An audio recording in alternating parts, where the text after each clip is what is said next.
प्राकृतिक संसाधनों और थोड़ी बहुत खेती बाड़ी पर निर्भर रहने वाले झारखंड के आदिवासियों की जिंदगी बड़ी मुश्किल से कटती थी।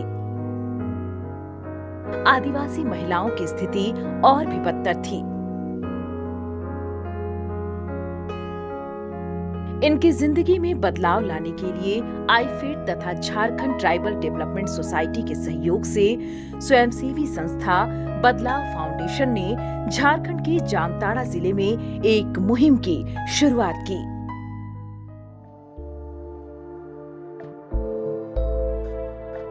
संस्था के कार्यकर्ताओं ने जामताड़ा जिले के 5 पंचायत के 35 गांवों के लगभग 5000 परिवार के बीच काम की शुरुआत की। सबसे पहले इन गांवों में महिलाओं को संगठित कर 126 स्वयं सहायता समूहों का गठन किया। इन समूहों में तकरीबन 1500 महिलाओं को जोड़ा गया।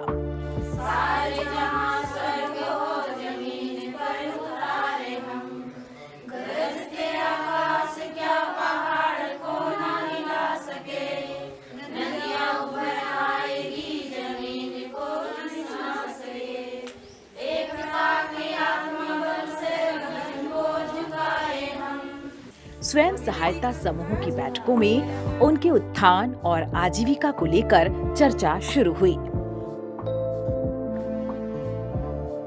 आजीविका से जोड़ने के लिए झारखंड आदिवासी सशक्तिकरण एवं आजीविका परियोजना के तहत गांव में ग्राम सभा परियोजना क्रियान्वयन समिति का गठन किया गया। इन बैठकों में आदिवासियों को सशक्त करने के लिए परियोजना के बारे में बताया गया तथा जरूरतमंद लोगों को रोजी रोजगार से जोड़ने के लिए लाभुकों का चयन किया गया। फिर आर्थिक सहयोग कर रोजी रोजगार की शुरुआत हुई। 2016 से हम लोग JTDS में जुड़े और उसमें सबसे पहले हम लोग को अनुदान के रूप में 10,000 रुपया मिला। फिर करते करते जब फिर हमको अभी बैंक से 1 लाख रुपया का लोन मिला है और JTDS से हमको बकरी भी मिला 10 गो। उसमें अभी अच्छा ही खास लाभ है। 5 खस्सी हमने बेचा।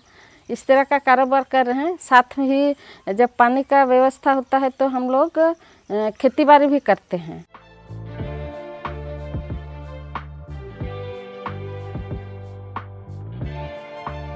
लाभुकों को प्रशिक्षित कर मुर्गी पालन, बत्तख पालन, बकरी पालन तथा सुअर पालन जैसे रोजगार से जोड़ा गया। परियोजना के सहयोग से मुर्गी तथा सुअर शेड का निर्माण कराया गया। वहीं आर्थिक सहयोग भी किए गए।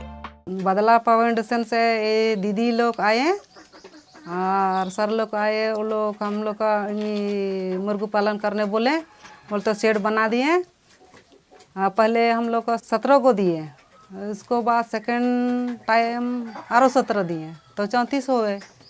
तो उसे अंडा दिए, अंडा भी बेच के कुछ होता है। अंडा हम लोग 8 रुपया करके बेचते हैं।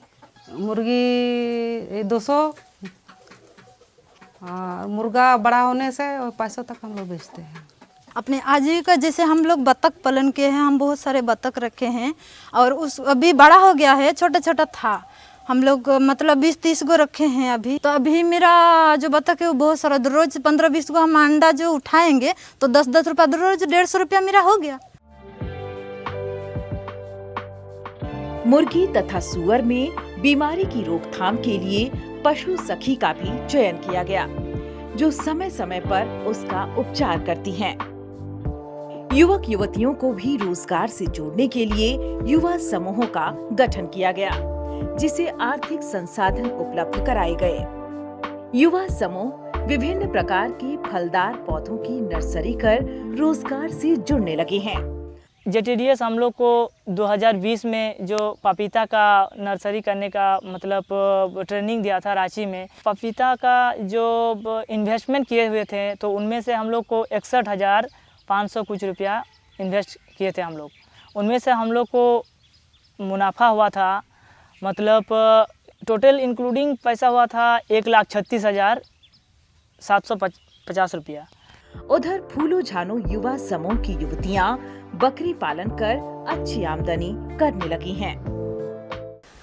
बकरी पालन में हम 2 बकरा बेचे हैं, जिसमें उसका राशि लिए थे 5,000 रुपया करके। उसका मूल्य रखे हैं। इसमें हम लोग का फ़ायदा जो मिल रहा है, जो जिसमें हम लोग का जो घर का कुछ काम लगता है ना, उसमें हम लोग का खर्च करते हैं। कृषि के क्षेत्र में भी संभावनाएं तलाश की गई।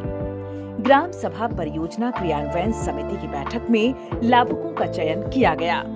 परियोजना के सहयोग से सिंचाई के लिए कुआं, तथा तालाब के निर्माण कराए गए। कुआं वहाँ तालाब नहीं था। अभी खेती करने के JTDS भी मदद देता है। कुआं और चौभाठो बनाया है, उसी में हम पानी उठाते हैं और फसल भी लगाते हैं। पटवन के लिए किसानों को पंप सेट दिए गए। किसानों को प्रशिक्षण तथा संसाधन उपलब्ध कराने के लिए किसान सेवा केंद्र की स्थापना की गई। किसानों को कृषि उपकरणों तथा नई तकनीक से अवगत कराया गया। पहले खाली धाने हो रहा था बारिश के चलते, अब JTDS से हम लोग को कुआं मिला, अब थोड़ा सा खेती हो रहा है। बदला फाउंडेशन और JTDS के मदद से कुआं भी मिला है और बीज सब भी मिल रहा है, खाद भी उसी के मदद से हम लोग लगा रहे हैं अच्छा से। इस इलाके में अब किसान हरी साग सब्जियों के साथ गेहूं तथा सरसों का उत्पादन कर अच्छी कमाई करने लगे हैं। JTDS से जुड़े लगभग आज 5 साल हो चुका है और इससे पहले हमारे गांव में इस तरह का खेती नहीं हुआ करता था। इसके बाद हम लोगों ने किसानों को मोटिवेट किया, समझाया। इसके बाद नतीजा आप लोग देख रहे हैं कि आज यहाँ आज भी काफ़ी लोग सरसों गेहूं का खेती करते हैं और उपजा रहे हैं। महिला समूहों तथा आजीविका जैसे कार्यक्रमों से जुड़ने के बाद सशक्त हुए हैं आदिवासी समुदाय के लोग।